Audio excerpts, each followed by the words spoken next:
first-time stage 4 ovarian cancer survivor. I was first diagnosed in March 2009,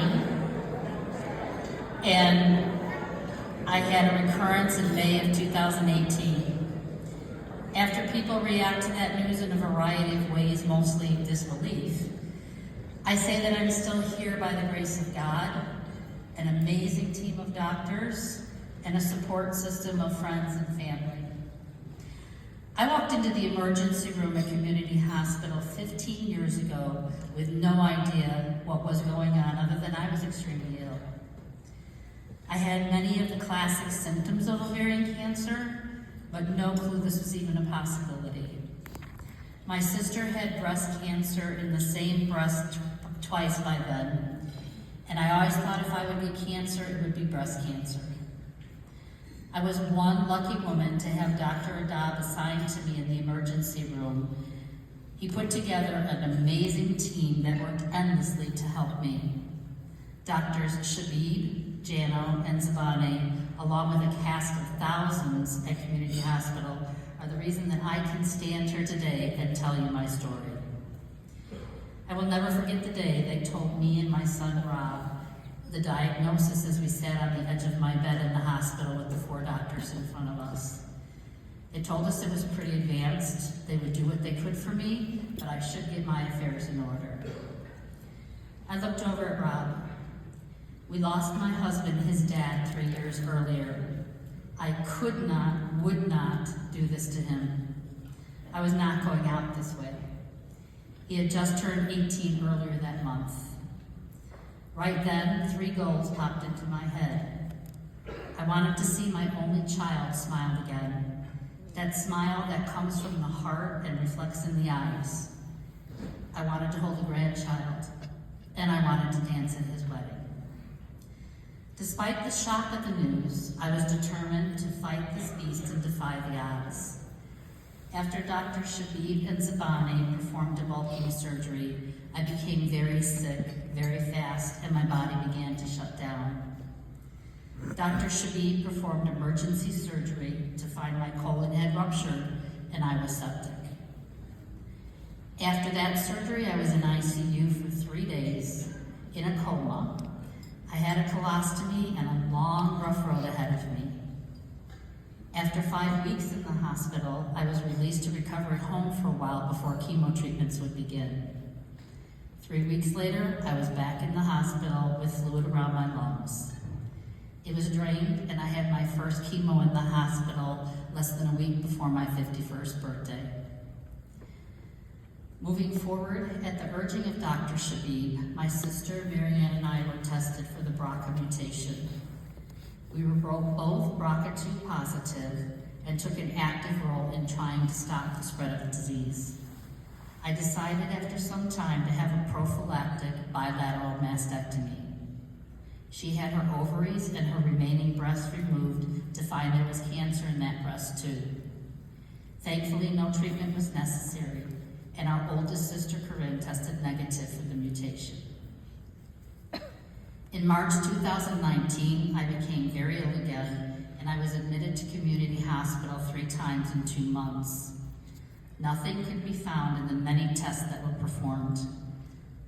The scans were normal, my blood work was normal, and my CA-125 was well within the normal range.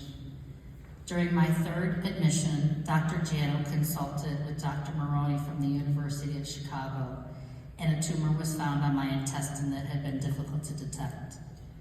He performed the surgery to remove it and found it was indeed a recurrence of ovarian cancer. I wasn't looking forward to the chemo again, but found it was not as grueling as my first time going through it in 2009.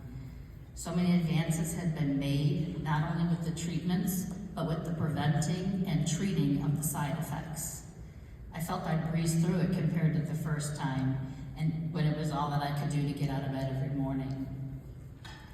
In 2010, I decided to spread awareness of ovarian cancer symptoms so anyone born with ovaries would be able to recognize these symptoms, perhaps getting diagnosed at an earlier stage than I was. I did lots of research and found an organization that shared my goal. National Ovarian Cancer Coalition, or NOCC, provided me with awareness materials that I passed out everywhere. My sister and I make teal ribbons every September and pass them out. That's Ovarian Cancer Awareness Month. I became more and more involved, became a mentor, and volunteered for NOCC whenever I could. In 2019, I met Susan Ring, an ovarian cancer survivor, in a class at the Cancer Resource Center. I had been going there for about 8 years, taking advantage of the many programs and services that they offer. She asked me why there were no support programs specifically for ovarian cancer in our area. I told her that I'd been wanting to get a group started for many years, and she said, let's do it. With that, we co-founded Teal Hearts of Northwest Indiana. We were also instrumental in forming the Gynecological Cancer Support Group at the Cancer Resource Center with the help of Susie Marcus. Teal Hearts started with only 4 members and quickly grew to 15. We raised awareness in many surrounding communities by tying teal ribbons on lampposts and trees in September. We started with the towns of Crown Point and Cherville, and in 2023 we tied ribbons in 8 different communities, all the while spreading awareness of the symptoms. We hold fundraisers for our walk team for the NOCC's annual Together in Teal Walk, and for 3 years in a row we were the top fundraising team. We hosted our own satellite walks in 2020, 21, and 23, and we'll be hosting it again this year at the Lake County Fairgrounds in Crown Point. All of the funds raised will benefit our Teal Hearts team for the walk in NOCC. Through classes offered at the Cancer Resource Center, I became a Reiki Master Practitioner and began giving treatments to patients at Northwest Cancer Center before, during, or after their treatments, but then COVID shut that program down. In 2020, I started hosting weekly Zoom meetings so our Teal Hearts group could still support each other even though we couldn't be together physically. I was named Indiana Manager of the Midwest Region for NOCC in January 2023 and brought our Teal Hearts group into the nonprofit organization as well. I have volunteered with NOCC in a variety of ways, including serving on the leadership, fundraising and awareness, and quality of life committees, co-chair of the Rejuvenate event for survivors, liaison for the Faces of Hope comfort kits for those in treatments at hospitals and cancer centers, brunch coordinator, and Teal Hearts Network Zoom facilitator, just to name a few. You may have seen me at a table at the Unite and Fight Run Walk representing NOCC, and at several other local events passing out information about the many programs and services that are available to patients, caregivers, and their families. In 2023, I spearheaded the license plate initiative in Indiana. Illinois has had an ovarian cancer awareness plate for about 15 years, but Indiana did not have one. I moved from Lansing to Munster in 2017, and one of the hardest things I had to do was give up that ovarian cancer plate. So with NOCC supporting this and a handful of volunteers, we forged ahead to acquire more than 500 signatures on petitions. And after a lot of blood, sweat, and tears, the plate was approved for sale at the beginning of January 2024. My survival is driven by a passion and desire to spread awareness of this deadly disease. It's refueled every time I meet another survivor or hear of a person who has passed away while trying to tame the beast. 2 years ago, I met a vibrant 11-year-old who was diagnosed at the age of 6. She is now 13 and going strong. A 2-year-old's family was told that she has ovarian cancer. This cancer does not discriminate based on age and not only affects those diagnosed, but their families in ways that many of us cannot even imagine. Everyone needs to know the signs and symptoms as they could save the life of a loved one.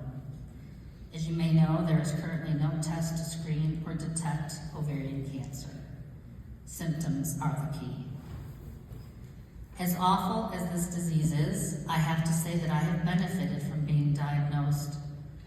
I met so many wonderful fellow survivors and their families who became my dearest friends. Many of them have earned their wings and are no longer physically present, but have left an indelible mark on my heart.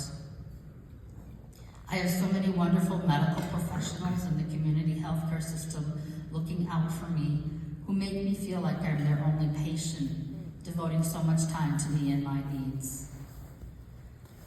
I truly feel that God put the right people in my life at the right time for a reason.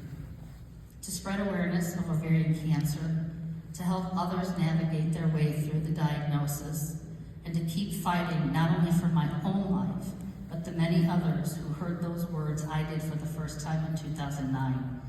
You have ovarian cancer. Do you remember the 3 goals I set when I looked at my son the day we were given my diagnosis in 2009? First, I wanted to see him smile. I did see that when he fell in love with his wife, Chelsea, and for the first time in years, he was and is truly happy again. Second, I wanted to hold a grandchild. I have held not 1, but 3 grandchildren. Roy and Ruby are twins who just turned 10, and Matt turned 6 in January. And third, I wanted to dance at his wedding. When Rob and Chelsea were married, they had a beautiful outdoor wedding, followed by a luncheon in a restaurant, but there was no dancing. Well, tonight I will have that dance with my son, and all 3 of those goals will have been met. Thank you.